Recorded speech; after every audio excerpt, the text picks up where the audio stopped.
Viajeros, throwback muna tayo. Rewind tayo ng konti.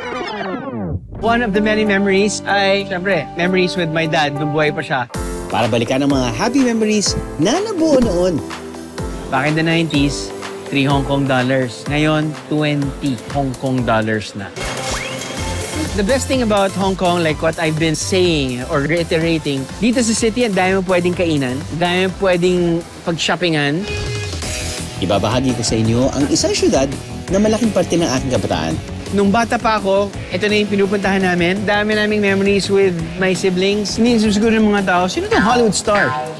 Relax lang kayo, guys. Ako lang to. At patuloy na nagbibigay saya. Magpahanggang ngayon.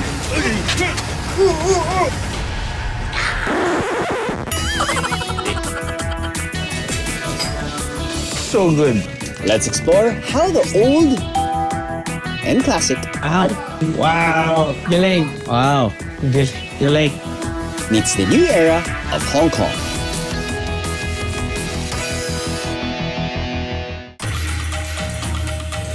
Kilalang kilala ang kaling ito sa Hong Kong. Kaya unahin na rin natin yung pinipilahan sa kalsada. Ang cafe na to, 70 years nang naghahain ng binabalik-balikang Hong Kong milk tea. Maswerte tayo dahil pinayagan nila tayong upo sa labas ng kainan. The classic Hong Kong local style noon. Yung posisyon ko na to, yung may maliit na stool para makaupo at para makainom ng kape at kumain ko anuman. Actually, ginagawa nila to dati. Pero ngayon, pinagbabawalan na sila dahil, well, busy street na to. May mga dumadang taxi, truck. Pero, kung makikita mo all around, ang dami pa rin mga tao nagpapapicture because apparently, this is a very iconic place. Pinayagan lang naman tayo para lang i-shoot. Para lang mapakita natin sa inyo or mapakita namin sa inyo kung how it was before. See? 10 inches. Sexy. Oh, hello. Hi, thank you. Kung patandaan lang daw ang labanan. May panlaban ng Hong Kong dyan. Ang trend na ito na lumilipot sa iba't ibang lugar sa syudad ng Hong Kong.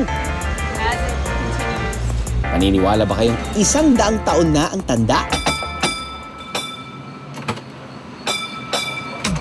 Ito ang Ding Ding Tram. Pero bago umalis, may kababayan daw tayong makakasabay. Hi, Pam. Hi. We should go upstairs to get a view. Gotta be. Got it. I'll call you. Siya si Jen Balisi, isang PhilAm food blogger na dating nakatira sa Amerika. Pero ngayon, lumipat na rito sa Hong Kong. Actually, this road that we're on, this is originally where Hong Kong ended. So all of the land past this is all reclaimed land, actually. Iba sa tram na pang public transportation ang tram na aming sinasakyan. Espesyal kasing ipinapagamit ang ganitong tram sa mga turistang gustong maglibot o tour sa Hong Kong. Taong 1904 nang binuksan ang tramway sa Hong Kong. Noong una, single-decker lang ang kanilang ginagamit na tren. Pero nang dumagsa na ang pasahero, kinailangan na nilang gawing double-decker ang mga ito. Like what you said, it's not the fastest way, but you It's don't. the most scenic. It's the most scenic, the and you most don't really scenic. have to rush. Yeah. Pagbaba ng tram, tiyak merienda agad ang hahanapin. At ang worth it daw hanapin, ang bakery na ito na kilala sa kanilang egg tarts for 70 years. Ayos. So nakakuha na tayo ng egg tarts mula sa isa sa pinakalumang bakery dito. Since 1954, tarayan natin tong mga makalumang pagkain. I'm sure there's a reason why, until now, they're still in business. Woo! Mainit-init pa! So yung sinasabi nila, yung pinagyayabang nila, wala, everything is fresh. Ang bilis na turnover, ang dami bumibili.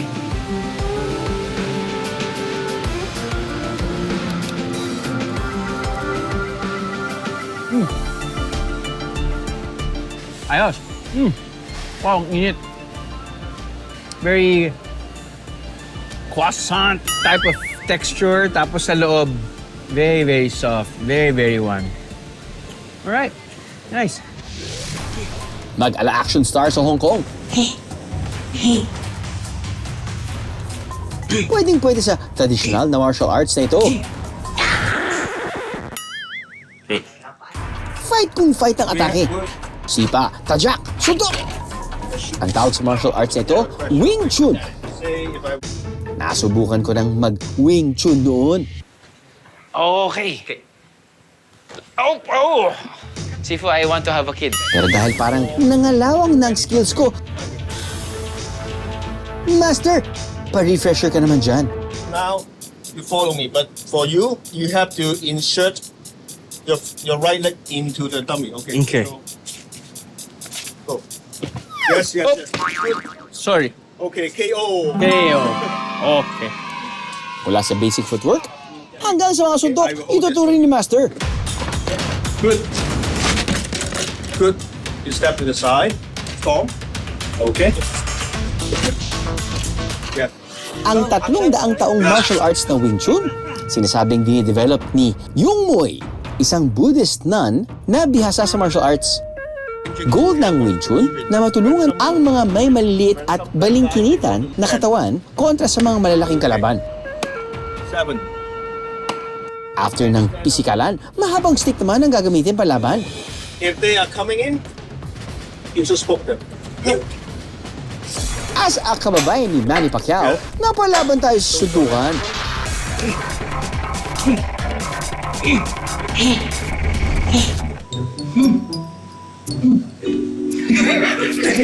Nice to learn different techniques from different disciplines. And yung natutunan ko ngayon ay hindi kailangan masyadong magalaw yung katawan mo. Ako pa naman sobrang magalaw ang katawan at yung isip. So yung pala kailangan straight lang yung shoulder mo, tapos pwede mo nang gamitin yung triangle, pati circle, pati shadowless kicking. Pero pinawisan ako doon, ha. In fairness, pinawisan ako doon. May aircon pa. But yeah, feeling ko local na ako. Unhaw. Kung as a local din naman ang usapan, pwede raw mag-time travel sa 1990 sa Hong Kong. City of Darkness o Kowloon Walled City ang dating tawag sa lugar na ito noong 90s. Ngayon, kabaliktaran na ang makikita sa dati nitong kinatitirikan. So mga biyahero, papasok tayo sa Kowloon Walled City na originally was built as a military fort back in the mid-19th century and then turned into a settlement for about mga 33 to 50,000 residents. Isipin mo, 4 football fields, tapos nun, ito itsura niyan. 350 connected buildings and an average of 10 to 14 flights or 10 to 14 floors interconnected. After the demolition ng 1990s, ginawa na nila itong park. At the same time, parang naging film set. Sa entrance pa lang, para bang nag-time travel back in time. So this is the look back in the day. Medyo dense pa. Sari-saring mga kwarto ang itinayo muli sa park na ito para ma-feel kung paano manirahan sa dating Kowloon Walled City. Galing, no? Parang tunay talagang dental clinic with all the bells and whistles. You have your desk here, and then syempre your seat, and all the, I guess, instruments na ginagamit ng mga dentista. It looks so real. Ang galing! This is the fishball factory. So, pagpasok mo dito sa recreated walled city, bukod sa pagtingin mo sa ganda ng pagkagawa nila, ng recreation nila, you can actually hear also kung ano yung nangyayari dati. Ngayon, nandito tayo ngayon sa isa sa mga kitchens na ginawa nila at naririnig natin yung sizzling na nagaganap habang nagluluto sila.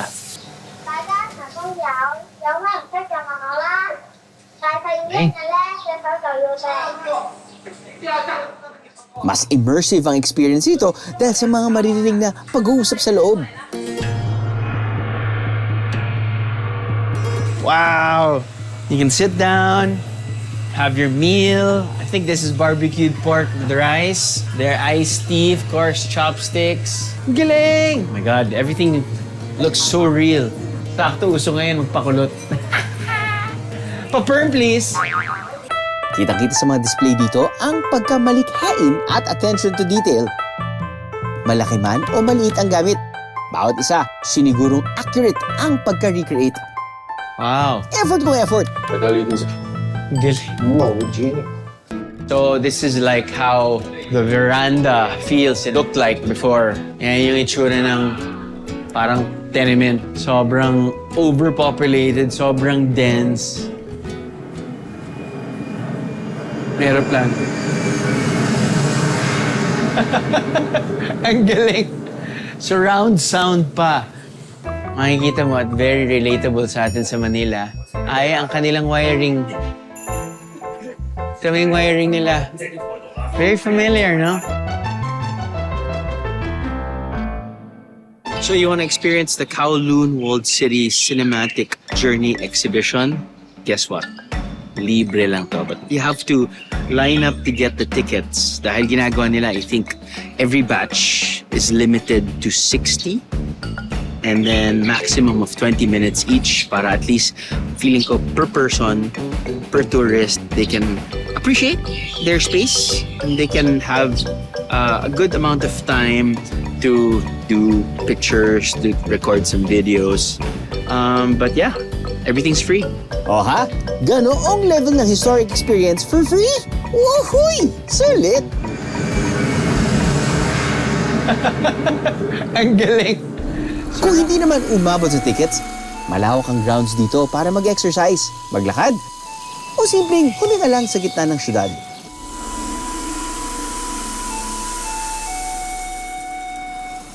Kung ang walled city noon, maraming taong nakatira sa mga gusali.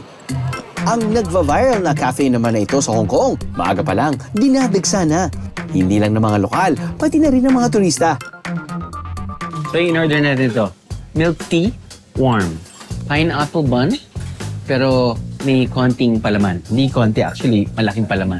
Tinikman na natin yung pineapple bun with just butter, French toast, and dahil hindi lang nga sila breakfast place, lunch and dinner place sila, kumuha tayo ng noodle soup with luncheon meat. Fusion ng Western at Chinese cuisine ang bentang-benta rito sa cafe. Icon na nga rin silang may tuturing dahil 50 years na silang nagluluto at nambubusog ng kanilang customers. First bite natin, pineapple bun burger. This looks like pork. Slab of pork, some tomatoes, cabbage, and mayonnaise.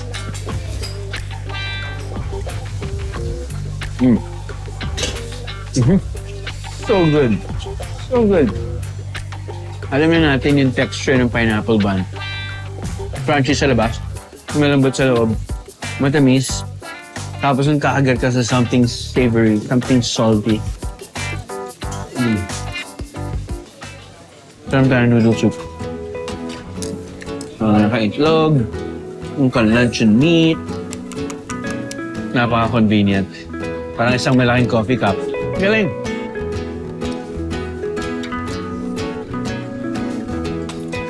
Alright.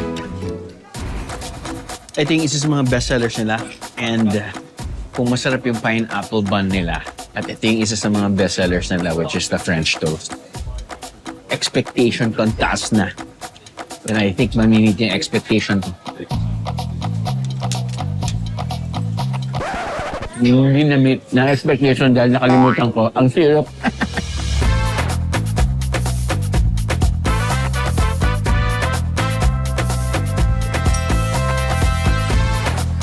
Noon. Dish is so simple. But so good. Blood sugar. But worth it.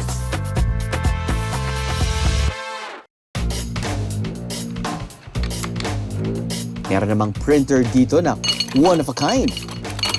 Ang printer kasing ito, hindi nagmamaktol kapag kailangan gamitin. Pero ang siste, mano-mano naman ang pagdidikit at paglalagay ng mga letra. Oh, see the craftsmanship? Over sa pagka-loverboy ang ganap natin ngayon. Ang plano kong pasalubong, sulat para kay Mrs. gamit ang lumang paraan ng printing. Old school ba kanyo? Well, it's a lovely poem. Lovely poem. Just Thank a you. romantic guy. I will always want to be romantic because my wife gets mad at me all the time. You come to the right place because Master Yam, Yes. Mr. Yam, Yes, it's Hi, Master. one of the very few people who master these letterpress printing. Start first with your names. With my name. Yeah. Do you know your Chinese name? Cha. It's a good thing that I studied in a Chinese school in the Philippines. So they gave me Some character? Wang Jinjie. Wang Zhenjie. Wang Jinjie. Yeah, so do you know the meaning? Zhen means handsome.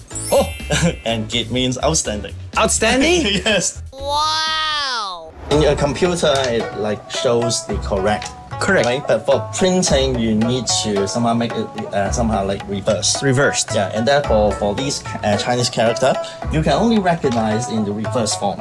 Right. Yeah, so basically he do it by the official memory. Wow. Remembering the reverse form. Reverse form. Every Chinese character. Parang treasure hunting pa lang paghahanap ng Chinese characters para sa letter ko. Ginusto ko naman to. So, makitulong na lang din tayo kay Master. There. Wow. Yeah? Yes. Wang. Wang, you got it. Yeah, there you go. Maluwang. Okay. In-explain sa atin na very tedious yung process kapag ginagawa nila yung traditional way of printing. Kailangan nilang hanapin each character. At yung each character na yon, yung mold kasi in reverse. But the process of looking for each character na baliktad is just bonkers. And yung ginagawa ni Master na medyo, medyo itong industry na to ay medyo katulad ng sinasabi ng tour guide natin ay medyo namamatay na dahil of course, everything's modern. We feature anything with heritage so that we can teach our younger generations kasi sayang we don't want to lose this art. Nasa pangalan ko pa lang medyo nahirapan na paano pa kaya yung letter? So ngayon, ginagawa ni Master dahil nahanap na niya yung pangalan ko, yun yung end, nahanap niya yung first line ng letter ko which is roses are red at mukhang aabutin tayo ng siyam-siyam. Dadaanin natin sa magandang layout para may pogi points pa rin ako sa asawa. Hindi naman niya naiintindihan. Sa hinaba-haba man ng paghanap, ang sulat ko para kay Mrs. nabubuo na. This is your name. That's my name. Yeah. colon. Colon. The colon. Roses is red. Roses are red. Violets blue. Violets are blue. Yeah. Oh, wow. And then you bookmark it with stars. Yeah. Oh, nice. Very nice design. Matapos buuin, ilalatag na ang mga letra sa printing machine. Kapag sapat na ang pintura ng assembled na characters, ilalatag na ang papel. Saka ito iipitin para malipat ang image. And, tcharan! Ito na ang ating traditionally printed letter na full of love and effort para kay Mrs. Roses are red, violets are blue. And today's date. date. Wow. Bravo. Thank you so much, Master. Thank you. I will not sleep outside of the room.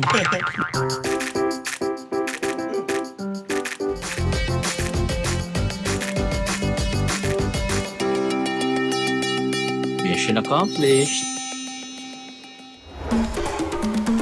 Markado ang next nating lakwatsa dahil dito, going back to the roots talaga ang eksena.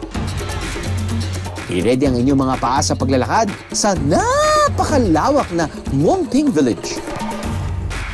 All in one stop ang lugar nito para sa historical, spiritual, cultural, at pati na ganap ng tiyan.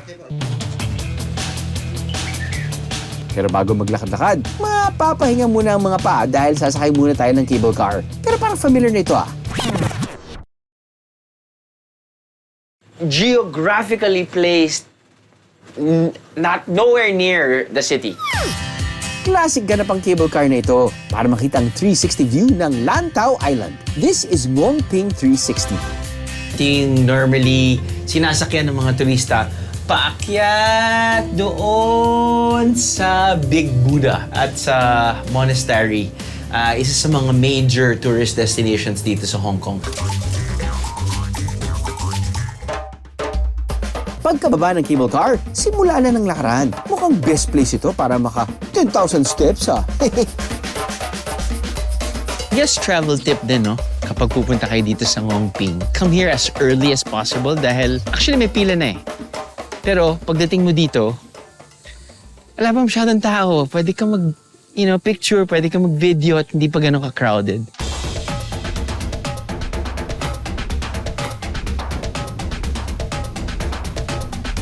Nasa cable car pa lang, kitang-kita ng iconic na Giant Buddha. At sa malapitan, mas nakamamangha itong tingnan. 10 years ago when we featured Big Buddha, I think hindi namin naakyat yung taas dahil parang bawal yata na meron kaming bit-bit na professional cameras. But today, nakakuha tayo ng permit and it's 268 calories. 268 pounds mawawalan sa'yo pag akyat mo. Hindi, ka lang. 268 steps paakyat sa Big Buddha. Let's go! Let's start our 268-step journey. Konting push pa! 262, 266, 267, 268. Sa tuktok, peace and quiet ang sasalubong.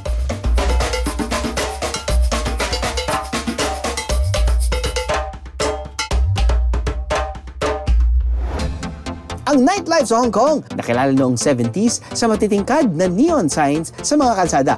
Ang ganitong vintage na vibes, binubuhay muli ng kainan na ang inahain hot-pot. Yung signages niya, yung ilaw na ginagamit, yung wall clock doon, very vintage.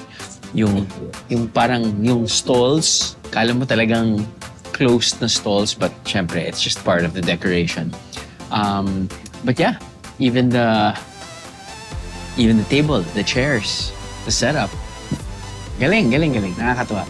Apparently, they boast of their 20 sauces and a mixture of meats, seafood na susubukan natin. And I'm very, very hungry. I'm very, very excited.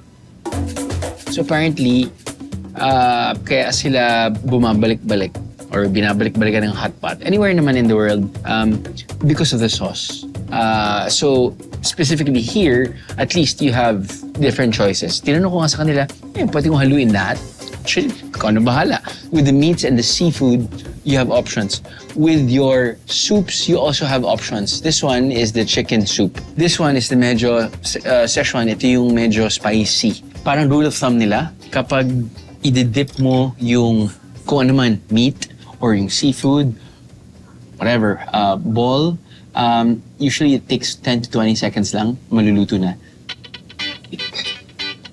1001, 1002, 1003, 1004, 1005, 1006, 1007, 1008, 1009, 1010, 11, 12, 13, 14, 15. Boom!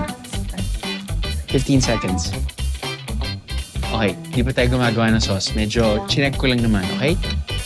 Sinulit na nga ang pinaghalo-halo mga sauce, bahala na kung anong magiging lasa. Sauce ko po! Uy!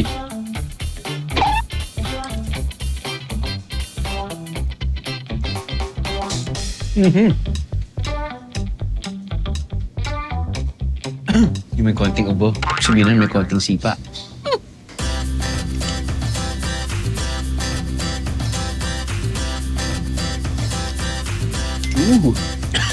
Ubo.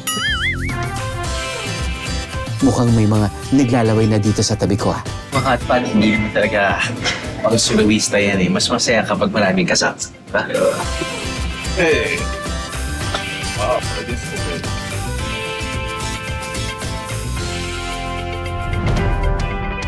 Malayo-layo na ang nilakad natin kakabalik sa nakaraan. At isa sa mga lugar na tumatak sa akin dito sa Hong Kong, ang Central. One of the many memories ay ang, syempre, memories with my dad nung buhay pa siya. So he'd come to Hong Kong once a month and normally pupunta kami sa Central, specifically Worldwide House. Dahil kapag Sunday, yung mga OFWs, yun yung free day nila. Yun yung rest day nila. So doon sila, kakausapin na ang tatay ko na back in the day, abogado, nung buhay pa siya, he would, give free legal service and advice to OFWs. Dito rin sa Central, madalas makakabili ng mga pasalubong. Alam mo, miss ko ng mga anak ko, gusto ko na umuwi. Pero bago tayo umuwi, bili muna tayo ng pasalubong. Sa bilihang ito, quirky at talagang kakaiba ang pwedeng iuwi to your loved ones.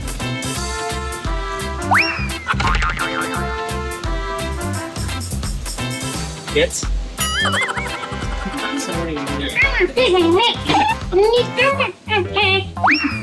Money talks. Siyempre, meron din mga Hong Kong icons dito.